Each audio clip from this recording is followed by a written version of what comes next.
place our heart should be. I can't believe that we should never ever want to be close to home. Close to home.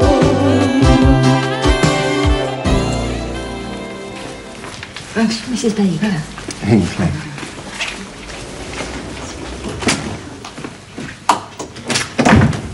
Morning, boss. Morning, Rose. You look dreadful. Well, thanks very much.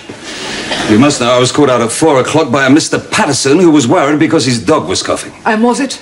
Oh, yes. When I asked Mr. Patterson how long it had been going on for, he said nearly 3 years. And he hadn't taken the dog to see a vet in all that time? Oh, yes, he's got a regular vet, but he didn't want to disturb him at that time of night. Charming. Anything I can do? Yes, just keep an eye on me this morning. Make sure I don't inject the owners instead of the pets. I always do. Well, thank you for that vote of confidence. What's on the menu today, then? 2 dogs, 3 cats, 1 hamster, and 1 worried Mr. Griffin. Oh, yeah? What's he worried about? Well, he doesn't know how to administer those tablets you gave him yesterday for his Dalmatian. No, that's nothing to worry about. Indeed, but Mr. Griffin actually tried blowing them down the dog's throat with a tube. Oh, dear. Well, that's not the worst of it. Apparently, the dog blew first when Mr. Griffin swallowed the pill. How's he feeling? Rough? Dear, tiredness hasn't improved your sense of humour, has it? Right, Rose, who's first? The hamster. Right, bring him in. Mrs. Baker. Hello, Mrs. Baker. What seems to be the problem? It's my Andrew's hamster. He's had a bit of an accident. What happened? Well, we've got one of those hamster cities. You know, it's got all little compartments joined together by perspex tubes. Oh, very nice. The hamster Hilton, eh? Well, while Spike here was asleep, I took the tubes off to clean them. Blow me if he didn't wake up early. Staggered out of his wood shavings, all bleary-eyed. I know how he feels. He took 3 steps and he fell 5 feet to the floor. Well, would you like to get him out? No, there's more. You see, Spike seemed all right after that. So, what with all the fuss and everything, I put him back into his little house, but I forgot to put back the perspex tubes. 10 minutes later, out he comes, wallop. Are you sure he's a hamster, not a lemming? Yeah. Anyway, I brought him here because he's got a little cut on his back. Well, let's have a look at him, shall we? Apart from the cut, does he seem all right? Oh, yeah, fine. Well, I don't think we need to do anything, really. As far as I can see, he doesn't have any fractures or injuries. And as for the cut, he'll take care of that himself. Is that it, then? Well, I could always give you a parachute for him, I suppose. That is good news. Andrew will be glad. When the accident happened, he just went to pieces. He burst into tears. He wouldn't go off to school. Really? Well, I said to him, you go. I mean, he's got a responsibility to his pupils, hasn't he? Can we stop now? No, test me some more. Well, what does this sign mean? The words 10 tons inside a red circle. Weight limit. Yeah, well, you better keep well away. Another red circle. What does a black car on the left of a red car signify? No overtaking. You'll have to give me a bit more than that, I'm afraid. Huh? Have to hurry you. Tick, tick, tick, tick, ping, time's up. I must have an answer. It means no overtaking. A black car if you're driving a red one. Oh, you idiot. Overall stopping distance is divided between braking distance and... Panicking distance, I should think. Look, if you're not going to take this seriously... Oh, come on, Robbie. This is really important. I promise I'll do the same for you when you take your driving test. Yeah, but that's years away. You'll be disqualified by then. No, I won't. I'm a very careful driver. Come on, Rob, just a few more. Sorry, I've got my homework to do now. But I paid you for half an hour.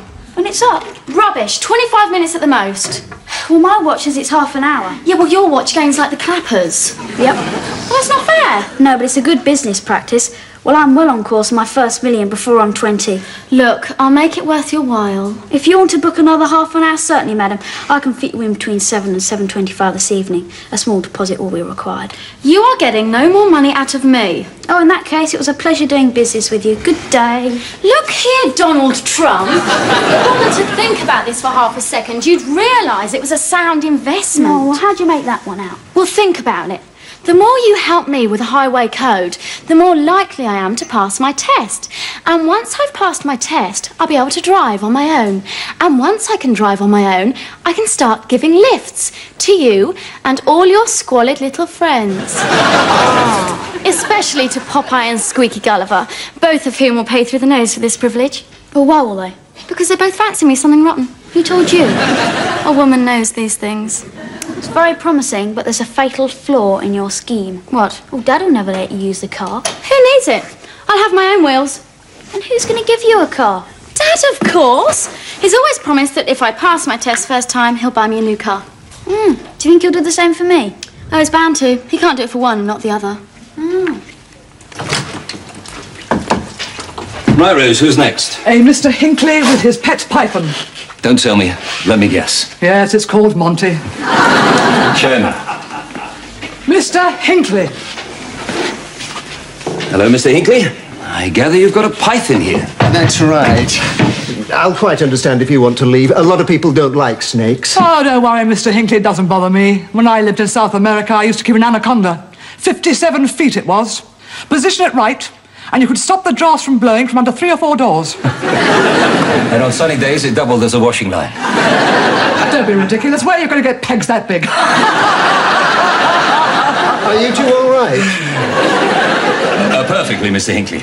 Now, tell me about Monty. Well, I always wanted an unusual pet. Between you and me, I really wanted a cheetah, but our garden's nowhere near big enough. 2 leaps and it'd be over the fence and after Mrs. Wainwright's poodle. So you went for a snake? Indeed. Well, they make good pets as long as you're prepared to keep your eye on them. Now, what's the matter with Monty? Well, I know I've only had him a couple of weeks, but, well, I thought we'd struck up a rapport. Yesterday, the blighter went for me. Oh, dear. And he's been off his food. Really? Tell me, are his eyes cloudy? Well, now you come to mention it, yes, they are. Does that mean I've got a duff one? Only it's not under guarantee or anything. No, don't worry, Mr. Hinckley. All it means is he's about to slough. Slough? Shed. Shed? Yes, he's about to shed his skin. He'll just rub himself up against a rock, slide straight out of his skin, and his appetite will be right back to normal. Fancy that. Well, I just better make sure. Would you care to get him out, Mr. Hinckley? Right. Ooh. Oh, dear. He's done a runner. Shouldn't that be done a slither? I wonder where he could have got to. Can I make a suggestion here? I better go and retrieve young Monty. Mrs. Lucas is here. It's all right, Rose. I've seen Mrs. Lucas. He'll never eat all that. Perhaps not, but she's brought her white mice in. Ah. Oh, what a morning. Turn that radio down, will you, Rob? My nerves aren't up to it at the moment. What? Turn it down. Can't hear you. I said turn it down. I was enjoying that. Well, just because you're in a rotten mood, I don't see why we should have to suffer. Well, I like to listen to music. It helps me concentrate. You're right, Robbie. I'm sorry. What are you working on at the moment? Anything I can help you with? Oh, I'm not exactly working as such. Oh? I'm just trying to pick out what car I'm going to have when I'm older. Oh, a Lotus, eh? Well, you better start saving now, pal. You should just be able to afford it by the time you're 50. Oh, I'm not paying for it. It's going to be a present for when I pass my test. Oh, don't tell me your mother's been making wild promises again. No, she hasn't. Good. Well, you have. What? I hope you're not planning to buy Kate a new car and not do the same for me. It's very harmful, that sort of thing. Scars you for life. I'll probably be in therapy for years. It'll cost you more in the long run. Hold it, Robbie. Who says I'm buying Kate a new car? And Kate does. Well, she's lost her mind, poor girl. The stress has been too much for her. She looks calm enough to me. Ugly, but calm. Kate, can I have a word with you? Honey, wait, I'm busy. Now, please. All right. There's got to be a perfectly simple explanation. Like Kate's been possessed by an alien being. Yeah, but how would you tell? Ah, Kate. Robbie tells me that you seem to think that I'm going to buy you a new car. Is that correct? No. Well, there you are, you see. You're going to buy me a new car if I pass my test first time. Ah. I mean, I wouldn't expect you to shell out all that money just like that. I've got to do my bit too. Yes, the thing is, Kate, Yeah. cars cost a lot of money. Well, new cars cost a hell of a lot of money. And the fact is that while I would love to buy you a new car, the fact of the matter is... Oh, Kate, don't look like that. You don't think I can do it, do you? You think I'm too stupid to pass first time? Well, now you mention it. Shut up, Robbie. Kate, of course I don't think that. Yes, you do. I know you do. You're trying to let me down gently. You've got no confidence in me, but I'll show you. Of course you will, Kate. And I'll be very proud when you come in here ripping up those L plates. Let's hope she gets out the car first. Do you really mean it, Dad? Mean it? I'll show you how much I mean it, Kate. If you pass first time, I'll buy you a new car. Oh, Dad. I rather like the look of this one. Very nice. You know, James, when you mentioned dinner for two a la carte, this wasn't quite what I had in mind. I'm sorry, Vicky. I didn't mean it to be like this either. That's okay. This place does one hell of a cheese roll. I'll make it up to you, I promise. When? As soon as I can afford it. When will that be? In about 25 years' time. James, I don't know how you got yourself into this situation. I've been puzzled by that as well. Maybe I should have another talk with Kate. Oh, no, don't do that. You'll end up promising her a yacht. You're right. You are a fool. I know. But if you'd have seen her looking up at me with those huge eyes, nothing like how you're looking at me now. How are you going to pay for a new car? Well, beats me, I can barely afford to get my own car through his MOT. I was hoping you might have some brilliant ideas. As a matter of fact, I have. You have? You know Jane, my Saturday girl? The girl who mucks out the horses at the weekend? Yeah, that's right. She's leaving me next week. Apparently she can get more money in a shoe shop. So? So you have first refusal of her old job. I can't up the rates, I'm afraid, but you do get your meals and bags of wonderful fresh air. I wish you'd take this seriously. I am. I thought you liked working with animals. Vicky, if you can't come up with any solutions, I think the least you could do is offer to comfort me a bit. Oh, you're right. You poor thing. Here. Is this the best you can do? Cheer up, James. This is a big moment. That's the first time I've offered you a roll in the hay. I wonder if there are any more vacancies at the shoe shop.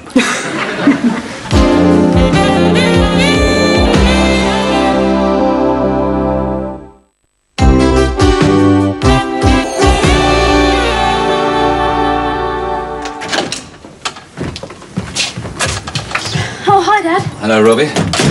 Well, that was a waste of time.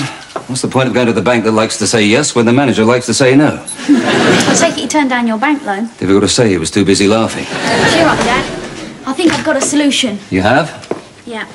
When the game's against you and the odds are rigged, there's only one thing for it. You've got to nobble the filly. Robbie, I wish you'd stop reading those Dick Francis novels. Say that again, in English this time. Well, you've got to make sure Kate's not a contender. Robbie, I hope you're not suggesting we stun your sister with some novelty binoculars. Well, of course not. Look, the whole thing revolves around Kate passing her test first time. Or give her the spook so she gets nervous, fails utterly, a few tears there. Or bolster her up so she sails through next time. Honour saved, not to mention 10,000 quid. Robbie, I sometimes fear you're going to grow up to be a politician. Absolutely not. I forbid you. Well, yeah, Dad, but don't you think Robbie. it's Are you ready for this afternoon's customers yet? Yes, Rose, send them in. Whatever's the matter? Nothing. I'm just a bit worried at the moment. Nothing serious. Robbie, turn that radio down. Money troubles. How did you guess? Well, in my experience, there are usually 3 reasons why people look worried to death. They've got to sit an exam, they're pregnant, or they owe money. I assume in your case, 2 of those don't apply, so that leaves... You're quite right, Rose. I need to raise a lot of money before Thursday. Is it... the family? No. The daughter. I promised Kate I'd buy her a new car if she passes her driving test. Ah, yes, that is tricky. You've tried the bank, I take it. Yes, the bank manager found me very trying. Dad, you're saved. Don't tell me, Robbie. You've nobbled your sister. No, Radio Waterside are running a load of phone-in competitions to celebrate their first week on air. And on Thursday, they're giving away a brand new Ford Sierra. You're kidding? No, all you've got to do is answer 3 questions on pop music. All? Oh, get away, you'll walk it. You know loads about obscure bands. What, like the Beatles, you mean? Yeah, exactly.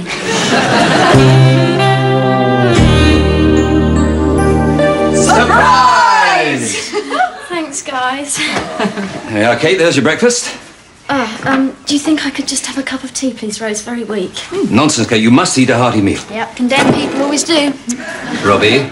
How are you feeling, Katie Kings? Oh, well, you know, pretty sick. I'm sure you will sail through it. Yeah, maybe. Anyway, it's getting late. I think I should be going. Oh, darling. Thanks for the cards and everything. It was really lovely. Kate, are you sure you're all right? You're not going to throw up over the instructor or anything? Robbie, for the last time. I'll see you later. Good luck. Bye. Good luck, Kate. Now listen, Kate, we all know you're going to do fine, so just relax. Yeah, I'll try, Dad. And remember, darling, use your mirror. I've got it with me.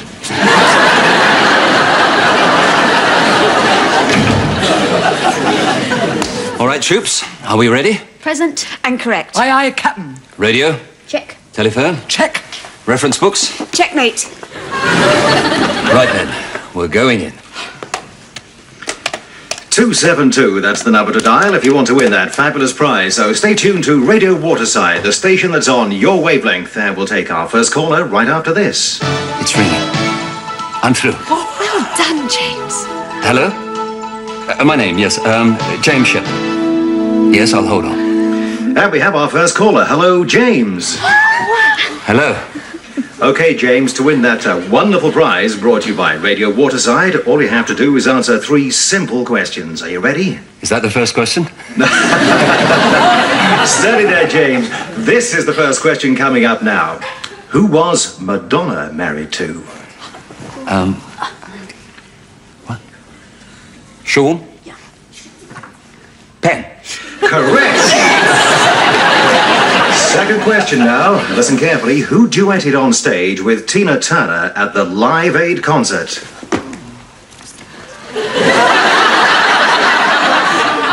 Maxwell? Mick Jagger. Correct again. Well done, James. You're really cooking with oil now. Pardon? Now get this next question right and the prize is yours, so good luck, James. Thank you very much. Here he comes. What was the first UK chart topper for Elvis Presley? Who?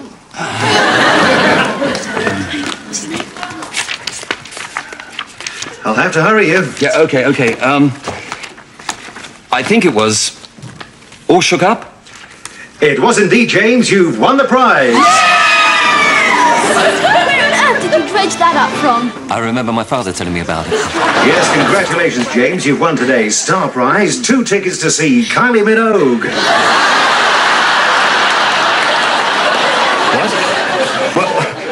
What about the car?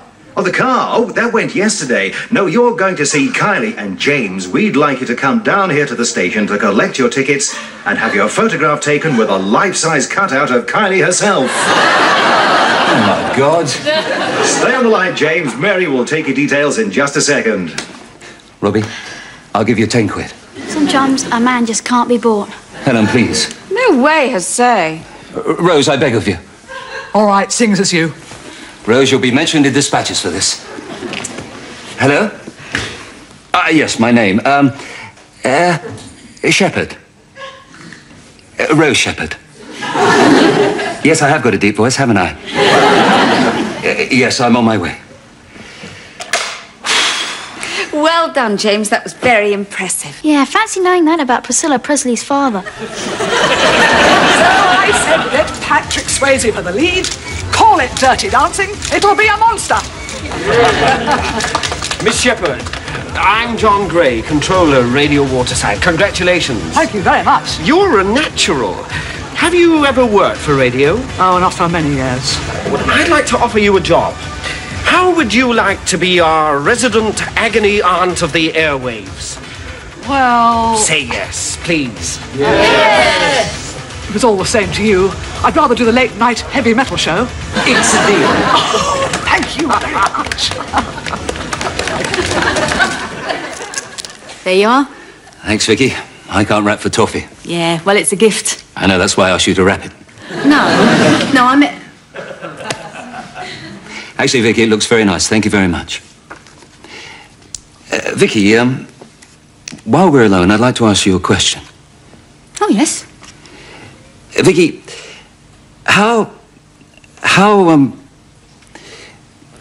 what... Is this question in Morse? No, I'll get there. Look, how... Here he goes again with the hows. What I'm... Look, I'm with you so far. Well, what I'm trying to say, Vicky, is how do you feel about romantic weekends? Very nice. Depends on who with, though. Well, with you. And me. I see. And where in the world will this romantic weekend take place? Paris? Amsterdam? Rome? The Cotswolds. Cotswolds. Very nice. Are we talking separate rooms here? Separate hills, if you like. And you're going to behave like a perfect gentleman the whole time? Oh, absolutely. Scout's honor. Hardly worth going then, is it? Is that a yes? She's coming.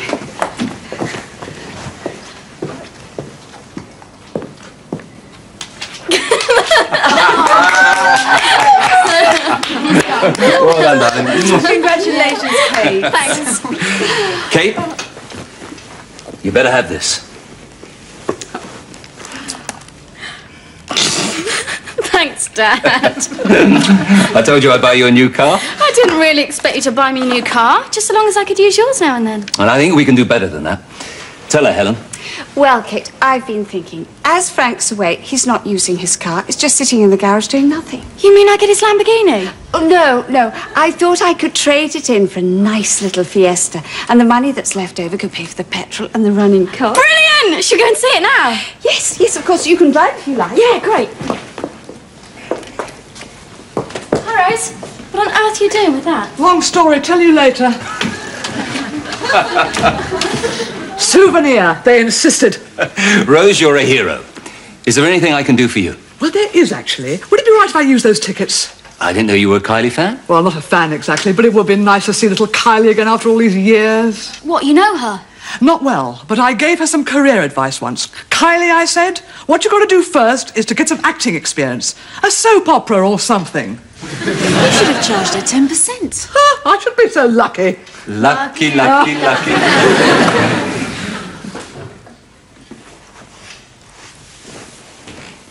Oh, Rose, would it be all right if Robbie kept the cutout? Of course. What's he going to do? Sell it off to the highest bidder? There are some things beyond price.